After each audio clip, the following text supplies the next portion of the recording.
In today's short video, I want to speak about Jesus's encounter with the devil as depicted in the story told in chapter 4 of the Gospel of Matthew, which maybe I should just read in full and then comment on after.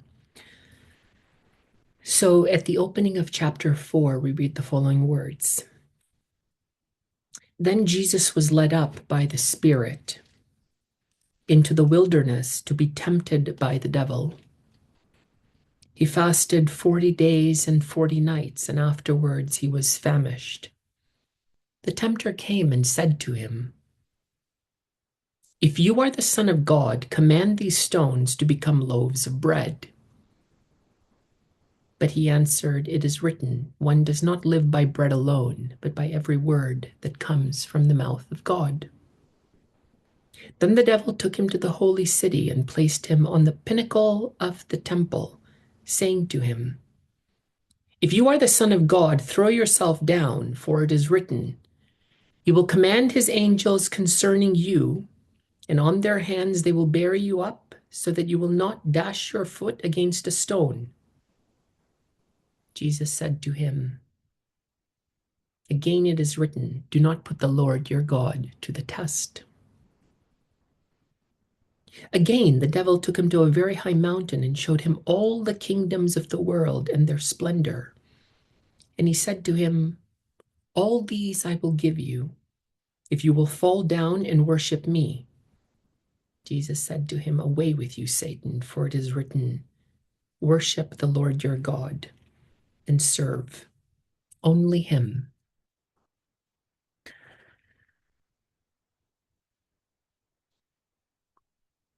We are told at the opening of chapter 4 that Jesus is led up by the Spirit to be tempted. And it's interesting because if you think about your life, um, you are always being tested. And that's the trial of human life. The human being will be tested at every moment of every hour of every day because there are always roads that we can take that are not the right ones. But it may be tempting for us to take them. They may offer us things that we want. And we're always struggling, of course, with our natural wants and our instincts and our impulses, uh, our needs for gratification, or at least what we present as needs for our gratification. Really, they're wants. We have lots of desires: desire for money, desire for power, desire for fame, desire for property, desire for standing and reputation. And,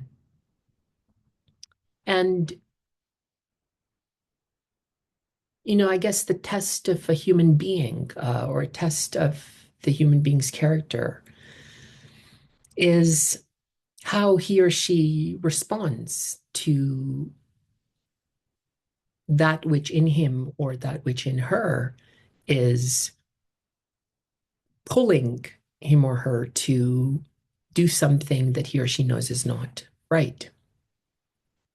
All growth, all overcoming.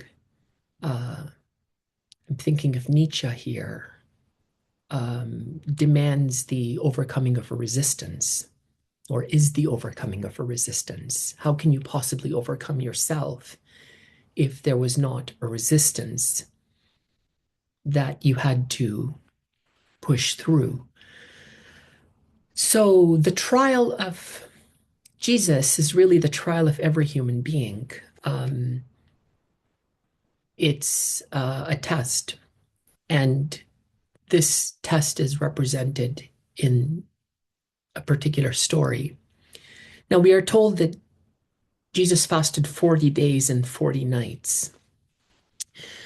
Clearly, the writer or writers of the Gospel of Matthew, which I want to remind listeners for whom maybe this video is the first video.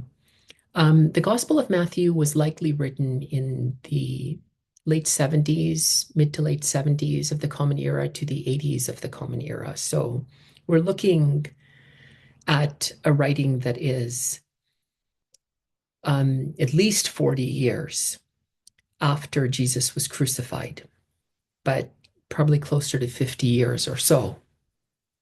So these are not eyewitness accounts. What we're reading in the gospel are the writer's stories about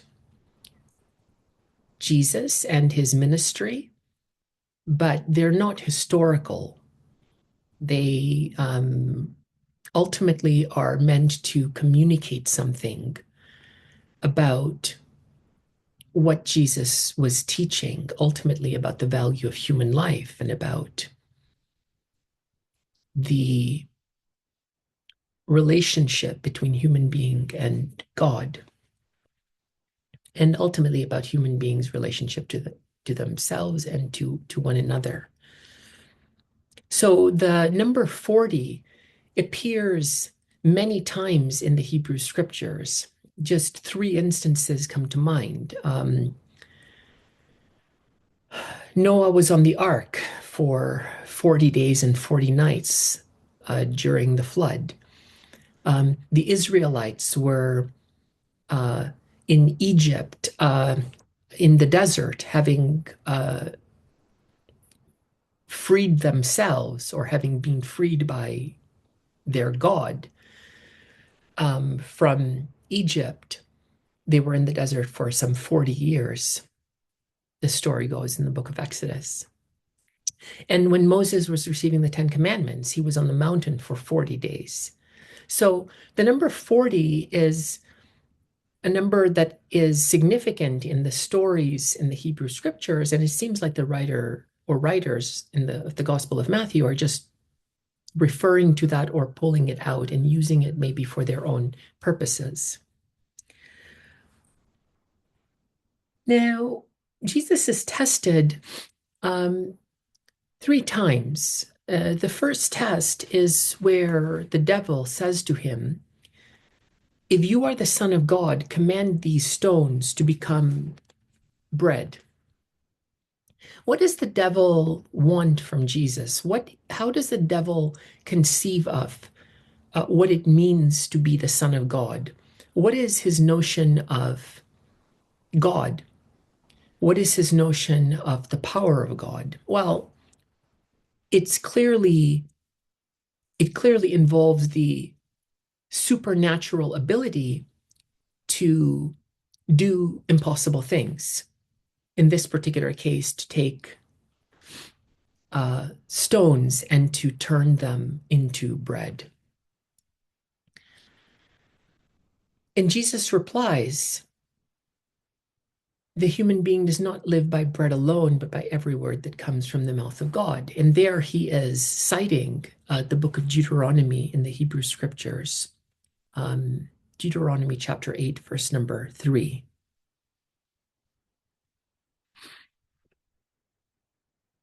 So, what does it mean to live by bread alone? Well, it means to have your needs satisfied through nature. It means to have your hunger satisfied through food. Now, the human being is not like any other creature in nature. That's what we learn from the first two creation accounts of Genesis, chapters 1 to 3. And I discussed this at some length in my video on Genesis chapters 1 to 3. When you get up in the morning, what drives you is your desire for meaning, your desire for fulfillment, your desire to accomplish something, your desire to be productive. Um, and people who literally are struggling to such an extent that they are just trying to earn enough money to put something into their body, to eat something that will sustain them. They're not in a situation where they're allowed to express their their humanity, their creativity, their thought. They're they're in a condition where they just want to meet the needs of the body in order to make it. And it's not a good place to be when you are so destitute that you don't have the energy to express yourself or to do things that you want to do, to feel joy and inspiration. You can't go out to meet your friends, or you can't read, or you can't, just think.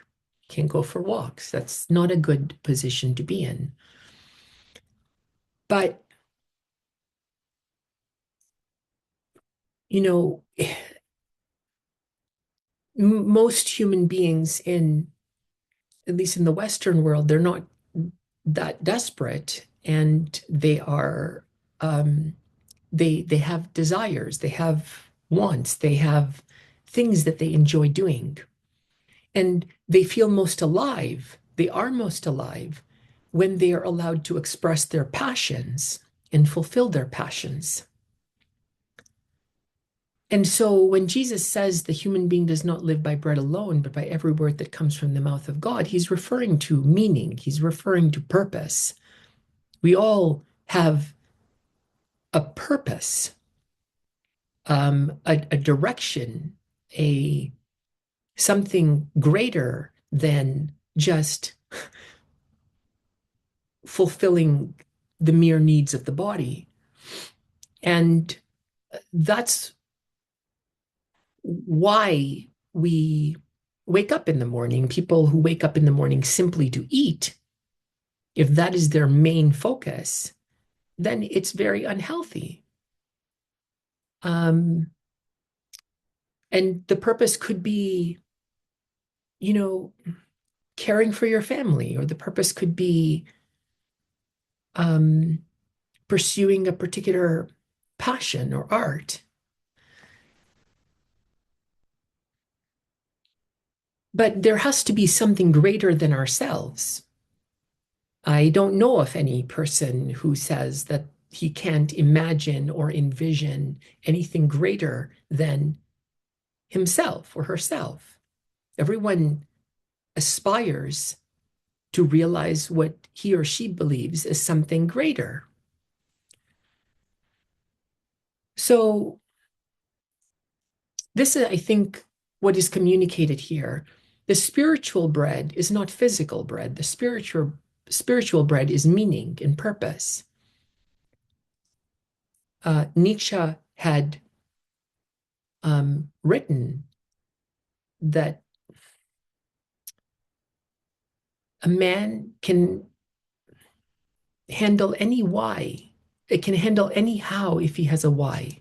A person can handle any how if he has a why.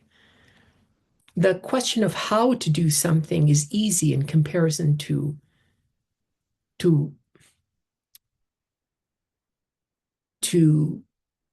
the question of purpose. If one has purpose, if one has meaning, then one can overcome the question of, how to do something. The real question is why you are doing something. Um,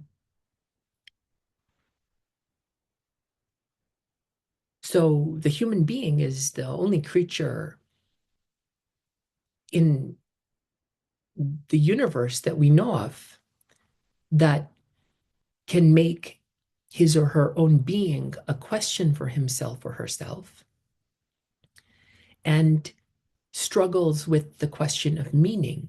Why am I doing this? What is the purpose? That we are beings who desire fulfillment at a deeper level than the satisfaction merely of our natural needs. Well, the devil at this point takes Jesus to the holy city, and this is Jerusalem, and placed him on the pinnacle of the temple.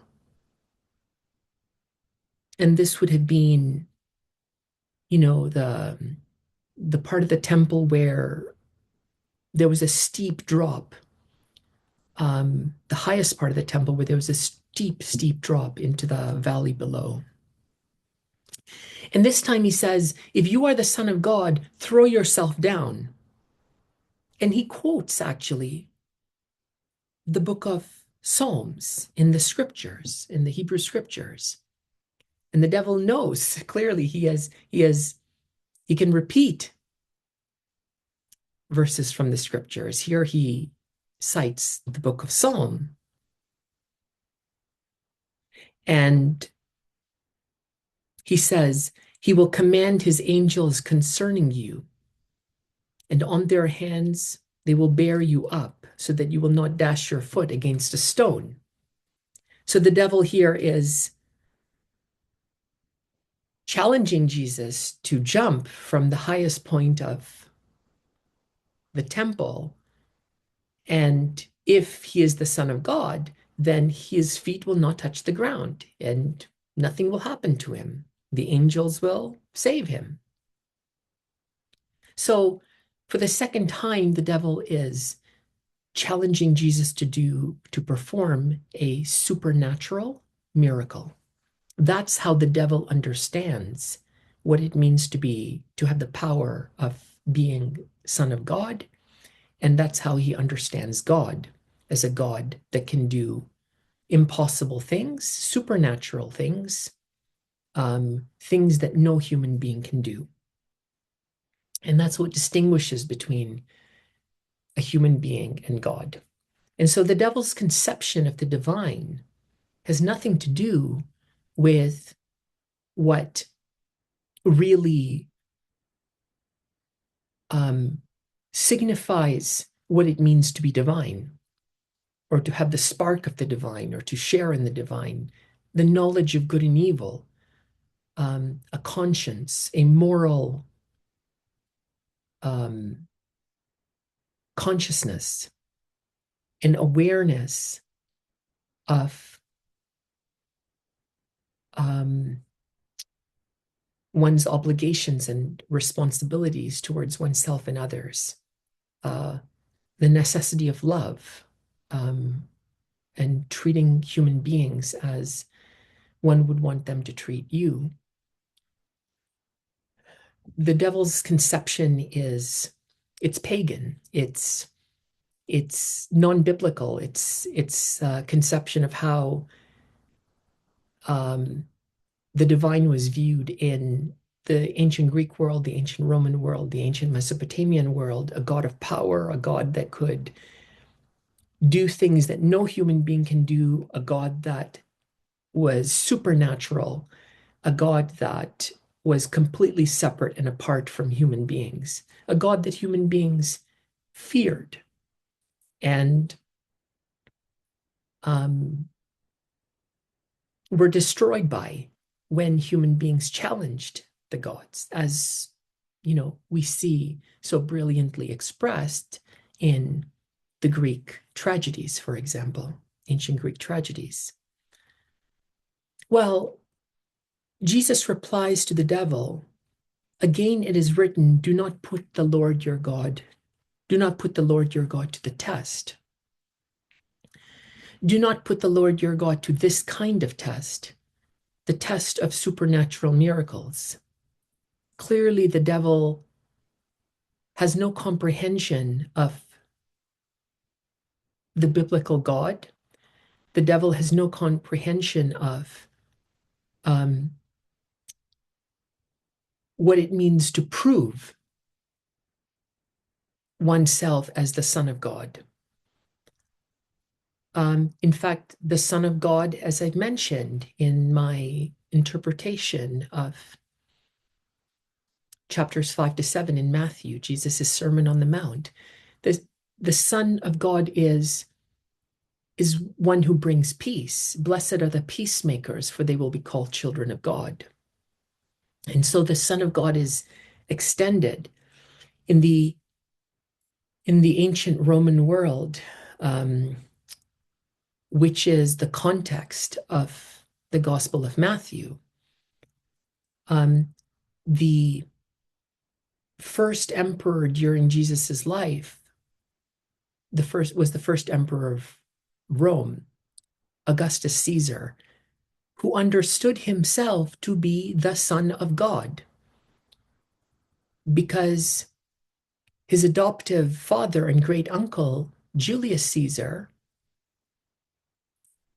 after he was assassinated in 44 BCE, was made into a god according to Augustus and the Romans, because at his funeral games, Augustus and the Romans saw a comet in the sky. It's the Julian star, the Sidus Iulium. There was a bright comet in the sky for 7 days, and the Emperor Augustus said, "That's the soul of my father." Now, at the time, Augustus was called Octavian. Augustus simply means the great one, or the revered one, the exalted one. He was given that title when he became emperor in 27 CE, so some 17 years after the assassination of his adoptive father. But at the games, Octavian said, "That's the soul of my father." And the Romans believed it.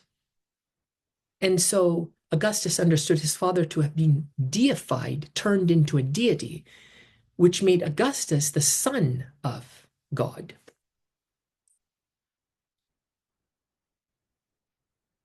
And so we have like enormous contrast between Jesus as, who's referred to as Son of God, and Augustus.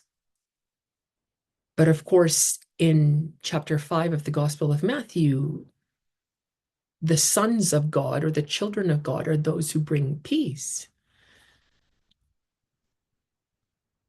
So the devil doesn't understand what God is, how one proves the existence of God, and as such, while he can repeat the Hebrew scriptures, he has no understanding of them, which is also how, the Pharisees are at times represented in the Gospel of Matthew. They are supposed to be the strict adherents of the law, and the scribes are supposed to be experts in the law, but Jesus is frequently at odds with the religious hierarchy, who is ultimately responsible for calling for his death and crucifixion. The third moment is extremely interesting and something I certainly can relate to. I think everyone can when read carefully. The devil takes Jesus to a very high mountain, and from this point, the great kingdoms of the world can be seen. And the devil says to Jesus, "All these I will give you if you will only fall down and worship me." Now imagine that you could have anything that you have ever wanted. You could have all the money you could ever have wanted. You could have all the things you could ever have wanted, all the properties you could ever have wanted, all the power you could ever have wanted, the reputation, the fame, anything. The men, the women, the friends, the influence. but you had to give up your soul. You had to give up your identity. You had to give up your morality. You had to give up your values. You had to do things that you know would harm people, destroy families, destroy the social fabric, which is, what happens in crime. Like, for example, the smuggling of narcotics. When the opioids come into different cities, they destroy whole families, whole social networks. Because when one person is addicted, everybody, the whole network of relationships within which that person belongs is weakened. If a child is addicted, the parents are sucked into that, and maybe spend all of their time worrying, caring for, being anxious about what's happening with the child, and so on down the line. So it happens today where people do very, all too commonly, they, in their pursuit of what they want, they do things that destroy themselves and others. And this is the challenge that we find in this moment, this third exchange between the devil and Jesus, where Jesus is offered everything, not just some things, but everything. And so it's an extreme, hyperbolic example of what you and I confront every day. If we will do something wrong, if we will give up our soul. And Jesus replies, "Away with you, Satan, for it is written, worship the Lord your God and serve only him." Right? You can't serve two masters. You can't serve both God and nature. Doesn't mean that nature is bad, but you can't serve it. You can't make it your priority, your ultimate priority. So very, very interesting exchange between Jesus and the devil. And I will stop here. My name is Mohammed Kimji. If you'd like, please connect on LinkedIn.